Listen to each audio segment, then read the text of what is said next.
सो कि क्लास 10 काफ़ी important question है यहाँ पे। CBSE 2016 में आया हुआ है और हॉट्स में आता है क्वेश्चन, ठीक है। अब देखो क्या क्वेश्चन है। A number x is selected at random from the numbers 1 2 3 and 4, ठीक है।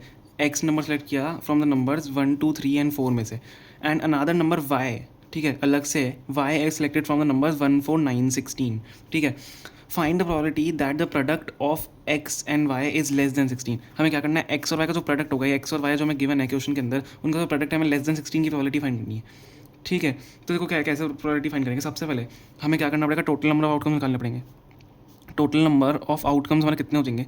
देखो जब भी आपको दिया हुआ प्रोडक्ट निकालना है, ठीक है, तो टोटल नंबर ऑफ आउटकम्स अगर हम प्रोडक्ट इन टर्म्स का, अगर एक्स और वाई का हम प्रोडक्ट कर रहे हैं तो एक्स इनमें से टर्म है और एक्स इनमें से, वाई इनमें से टर्म है। तो जब भी प्रोडक्ट करेंगे तो ये 4 टर्म्स हैं, ये भी 4 टर्म्स है, तो 4 इंटू 4 हम, क्योंकि प्रोडक्ट हमें निकालना है, ठीक है, प्रोडक्ट निकालना है, तो 4 इंटू 4 कितना हो गया 16। तो टोटल आउटकम हमारे कितने हो जाएंगे, 16 आउटकम हो जाएंगे, ठीक है।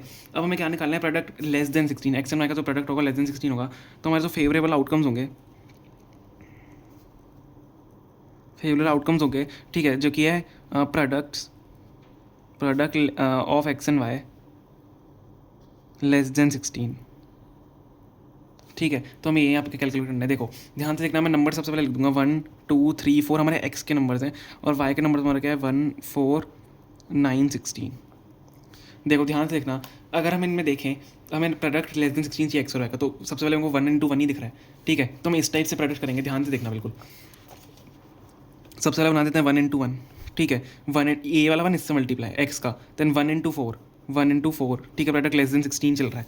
देन हम अगला क्या करेंगे, 1 इंटू 9 हो सकता है, 1 इंटू 9 हो सकता है, लेकिन 1 इंटू अगर 16 कर दिया हमने, सॉरी मैंने 16 लिख ही दिया, 1 इंटू 9 होगा, ठीक है। अब मैंने अगर 1 इंटू 16 कर दिया तो 16 से ज़्यादा, मतलब 16 ही आ गया हमें, लेकिन लेस देन 16 चाहिए, हमें 16 भी नहीं चाहिए, ना तो हमें ज़्यादा चाहिए 16 से, ना 16 चाहिए, तो ये हो गया। अब अगर मैं टू वाले टर्म्स देखूँ, 2 को 1 से कर सकते हैं, ठीक है, 2 4 का कितना होता है 8 होता है, 2 को 4 से कर सकते हैं,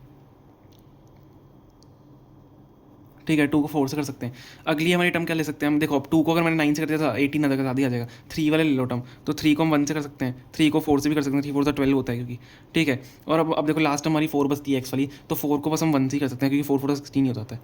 समझ में आ गया। तो ये हमारी कुछ total number of favourable outcome रहेंगे। तो कितने हो जाएंगे, 1 2 3 4 5 6 7 8, ठीक है। तो 8 हमारे आउटकम्स टोटल आ गए। तो नंबर ऑफ फेवरेबल आउटकम्स समझ में आ गया ना, हमने प्रोडक्ट किया, नंबर ऑफ फेवरेबल आउटकम कितने हो गए, 8 हो गए, ठीक है। अब हमें क्या करना है, देखो ध्यान से, रिक्वायर्ड प्रोबेबिलिटी क्या होगी। So required probability, required probability कितनी हो जाएगी, क्या हो जाएगी, नंबर ऑफ फेवरेबल आउटकम और टोटल आउटकम होता है, टोटल आउटकम कितने निकालते हैं हमने 16, तो 8/16 हो जाएगा, 8/16 हो जाएगा। कितना होता है 8/16, 1/2 हो जाएगा। तो 1/2 हमारा इसका फाइनल आंसर होगा। आई होप आपको समझ में आ गया, काफ़ी इंपॉर्टेंट क्वेश्चन है, हायर ऑर्डर थिंकिंग उसमें आता है क्वेश्चन में, ठीक है। तो काफ़ी इंपॉर्टेंट CBSE 2016 में भी आया है, तो कई बार रिपीट हो सकता है, मतलब रिपीट होने के चांसेस हैं इसके, तो आप इसको अच्छे से कर लेना। Thank you so much for